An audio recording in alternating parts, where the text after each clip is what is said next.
ABP माझा, उघडा डोळे बघा नीट. आरोग्यमंत्री राजेश टोपे सध्या बोलतात. आपण थेट कक्षेमध्ये आहेत. असं म्हणायचं आहे की 8 रुग्ण जे ब्रिटनचे आढळलेले आहेत, तर त्यामध्ये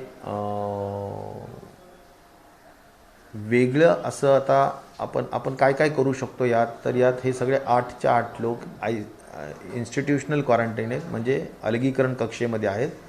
आणि त्यांचे जे ट्रॅकिंग ट्रेसिंग करायचे, त्यांनी जिथे जिथे ते कॉन्टॅक्ट्समध्ये क्लोज कॉन्टॅक्ट्स आणि जे काही त्यांचे आलेले असतील त्या सगळ्यांना आपल्याला कॉन्टॅक्ट्स ट्रेसिंगच्या अनुषंगाने काम आपलं जारी आहे. त्यामुळे कॉन्टॅक्ट ट्रेसिंग आहे, आयसोलेशनमध्ये ते आहेत. आणि जो प्रोटोकॉल ICMRनी नवीन स्ट्रेनसाठी सांगितलेला आहे तो आपण स्ट्रिक्टली फॉलो करत आहोत.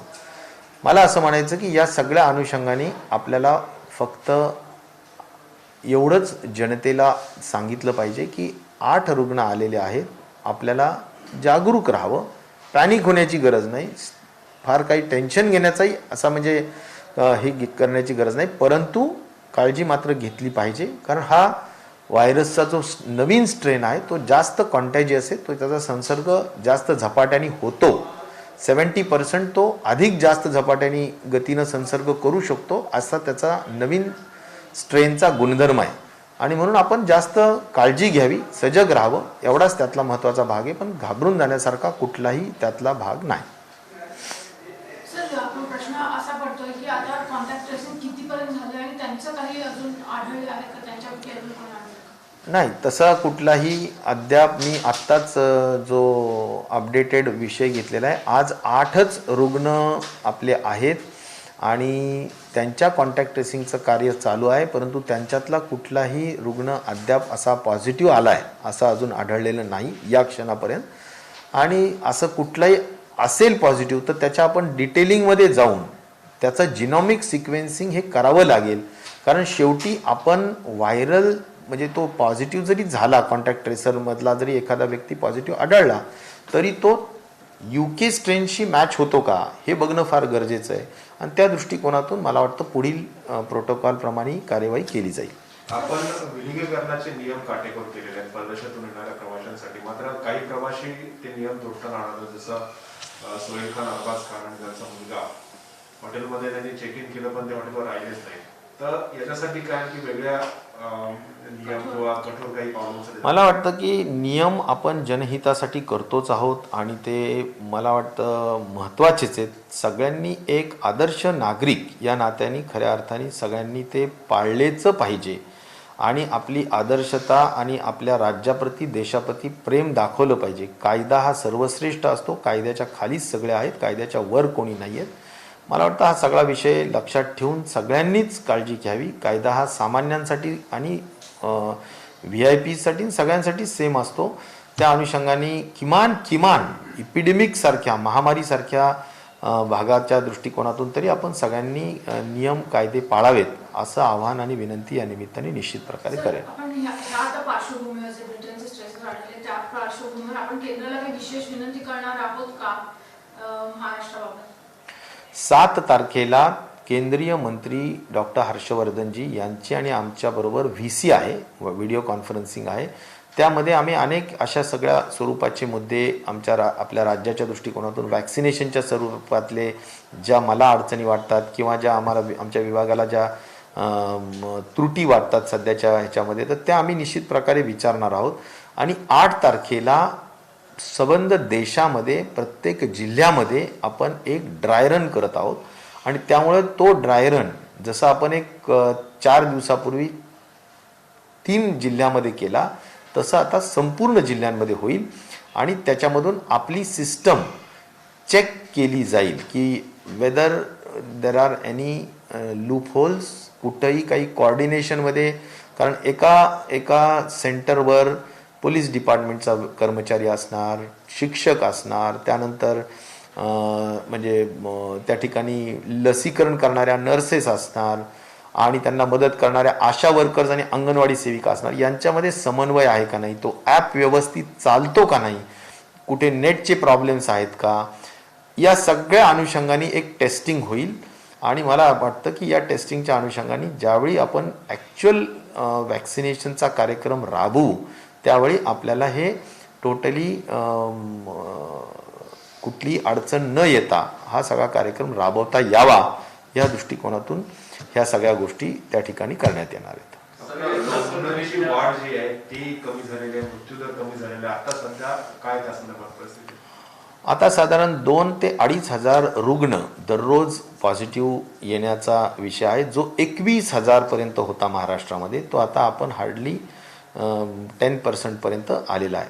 आणि त्यामुळे मृत्यूदरसुद्धा आता कालचा मृत्यूदर तुम्ही जर विचाराल तर 29 आहे.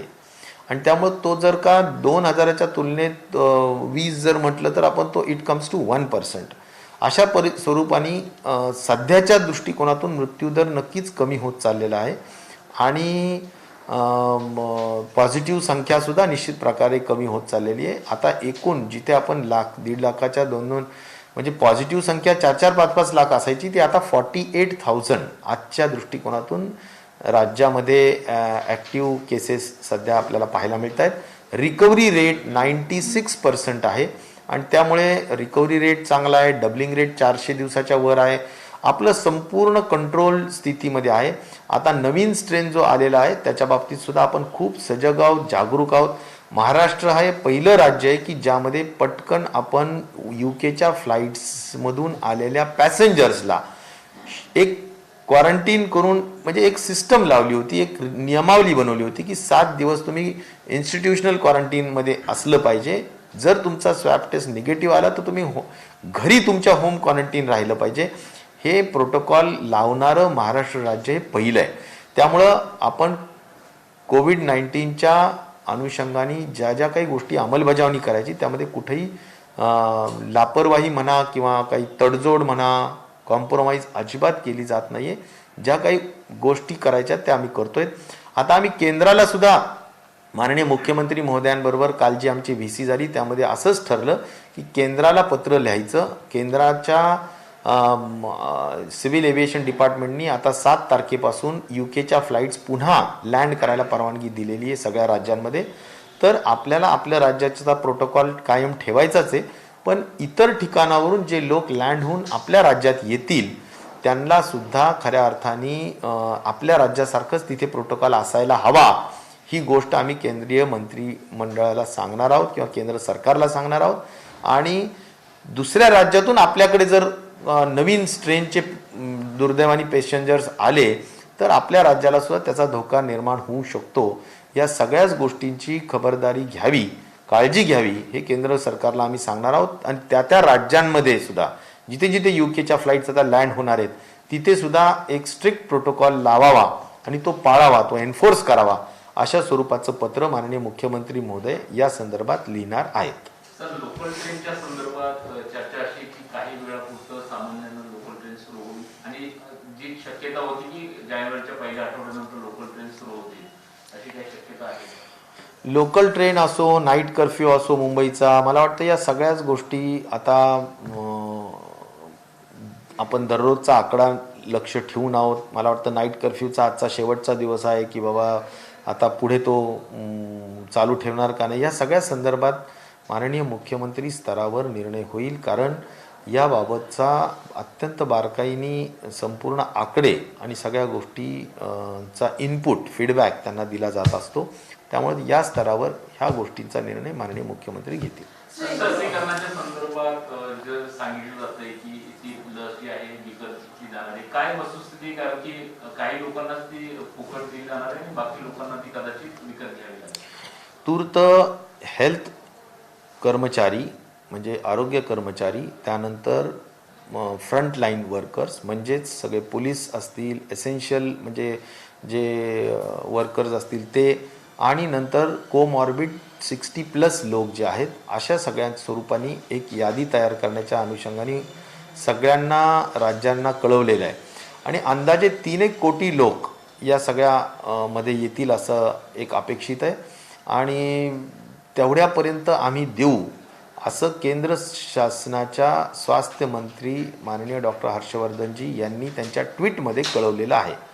आता मी उद्याच्या VCला हे आग्रहपूर्वक सांगणार आहे की शेवटी जे लोक गरीब आहेत, ज्या लोकांना, जे लोक व्हल्नरेबल आहेत किंवा म्हणजे ह्यामध्ये जर कोविडमध्ये म्हणजे व्हल्नरेबिलिटी ज्यांची जास्त आहे अशा लोकांसाठी आणि गरिबी रेखेच्या खाली असणारे किंवा मध्यमवर्गीय जे गरीब म्हणजे आहेत त्या लोकांना सुद्धा आपण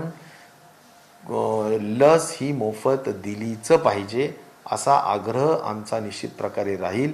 आणि जे काही रिच क्लास असेल, ॲफ्लुएंट क्लास असेल तेवढ्यांना आपण म्हणू शकतो की बाबा साधारण 500 रुपीज लसीला लागणार आहेत खर्च, 2 डोसला 250 रुपीज पर डोस असा खर्च आहे आणि 2 डोसला मिळून 500 रुपीज लागणार आहे. तर ते आपला रिच क्लास घेऊ शकेल, परंतु गरीब वर्ग मात्र 500 रुपये खर्च त्यांना लादणं हे काही योग्य होणार नाही. तो त्यांनी बेअर करावा केंद्र शासनाने अशी आमची निश्चित प्रकारे अपेक्षा आहे. आणि या उपर जर केंद्राने नाहीच केला तर राज्य शासनाच्या दृष्टिकोनातून माननीय मुख्यमंत्री, उपमुख्यमंत्री या संदर्भातला योग्य तो निर्णय घेतील. राज्य शासनाच्या राज्यातल्या अखत्यारीतल्या लोकांना कुणालाही वाऱ्यावर सोडलं जाणार नाही. भाजपने मागणी केली आहे की राज्यातील लोकांना मुख्यमंत्र्यांनी मोफत लस द्यावी. मी तेच म्हणतो ना की मला असं म्हणायचं की राज्याला गरज आहे आणि राज्याच्या गरीब जनतेला आवश्यकता आहे ती गोष्ट आपल्याला लसीकरणाच्या संदर्भातली जे करण्याची गरज असेल ती केलीच जाईल. परंतु आशा आणि अपेक्षा ही नक्कीच आहे की केंद्र शासनाने किमान लसीकरणाच्या संदर्भातला खर्च तरी करावा. प्रोफेसर, आता दोन लसींना तरी परवानगी दिलेली आहे. साधारणपणे लसीकरणाचा कार्यक्रम कधीपासून सुरू होईल आणि ह्यासाठी किती तयारी आपली झालेली आहे, साधारण किती स्टाफ झाला आहे, काय शिक्षक असणार आहेत, अशा प्रकारे नेमकी कोण कोण त्यात पार्टिसिपेट? लसीकरणाच्या संदर्भात जवळजवळ आपल्याला आता माहिती आहे की कोविशिल्ड आणि कोवॅक्सिन ह्या 2 लसीला परवानगी देण्यात आलेली आहे. एक सिरम इन्स्टिट्यूटची आहे आणि दुसरी भारत बायोटेकची आहे. या दोन्ही लसींना परवानगी जरी दिली असली तरीसुद्धा त्या आपत्कालीन परिस्थितीमध्येच दिलेली आहे. या शब्दालाही फार महत्त्व आहे आणि म्हणून या शब्दाच्या अनुषंगाने काही क्लॅरिफिकेशन राज्य शासनसुद्धा मागत आहे. आणि आपत्कालीनचा अर्थच असा होतो की बाय कन्सेंट असतं ते आणि त्यामुळे त्या कन्सेंटच्या अनुषंगाने म्हणजे व्हॉलेंटरीली ज्याला म्हणता येईल त्या पद्धतीनं ते लसीकरण असू शकतं. कंपल्सरी ज्याला म्हणू आपण ते आज तरी गव्हर्नमेंट ऑफ इंडियाने काही सांगितलेलं नाही आणि म्हणून बऱ्याच गोष्टींमध्ये अजून स्पष्टता नाही, क्लॅरिफिकेशन नाही. तर त्या क्लॅरिफिकेशनच्या अनुषंगाने आम्ही उद्याच्या VCमध्ये 7 तारखेच्या आम्ही निश्चित प्रकारे या सगळ्या गोष्टी क्लॅरिफाय करून घेऊच. आणि नंतर हा जो काही विषय आहे पुढे आमची तयारी राज्य शासन म्हणून जी केंद्राने सूचना केलेली आहे की साधारणपणे 16,000 वॅक्सिनेटर्स आपले पूर्णतः ट्रेनिंग घेऊन तयार आहेत.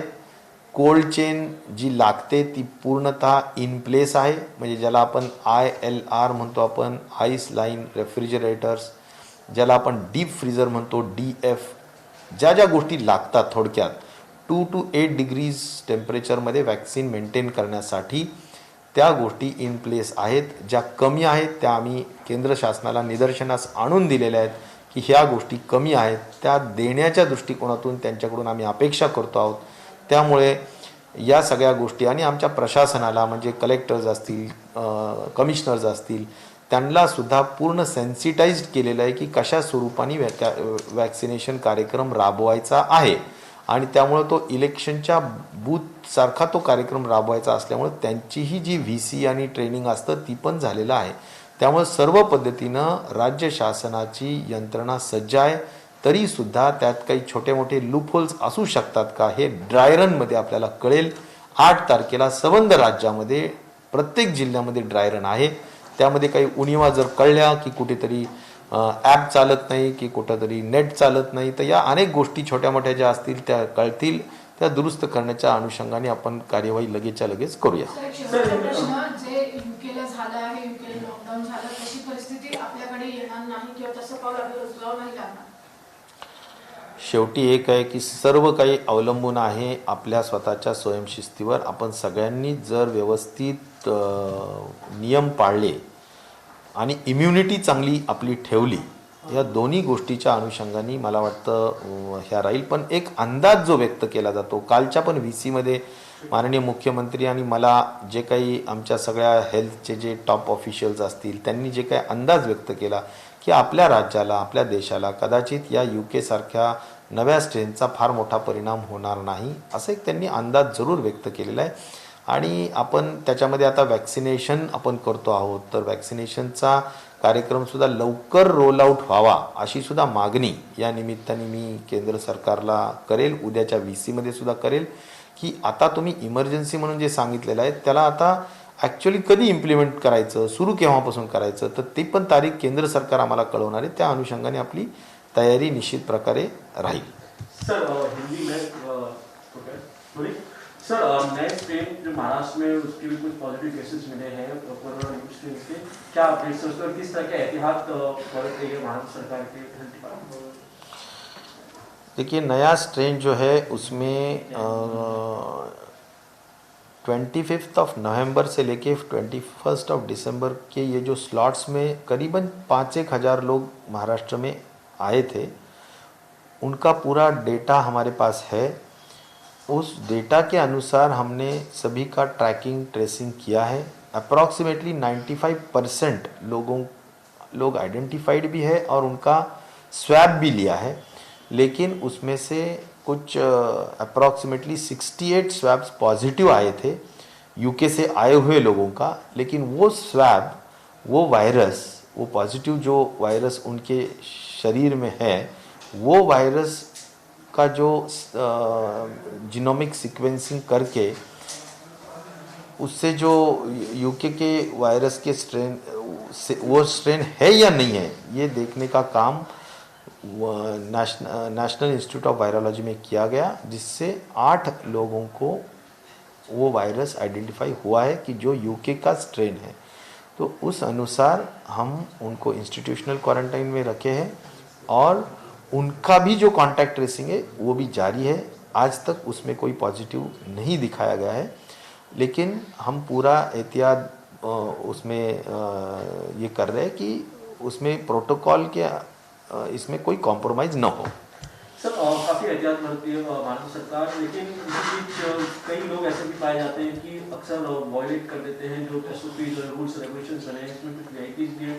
पिछले दिनों खान अरबाज खान और सोहेल खान आए थे तो उन्होंने भी किया. उसको लेकर क्या कहेंगे आप, जिस तरह ये VIPs हैं? और एक जनरल मैसेज मैं इतना ही देना चाहता हूँ कि no one is above law.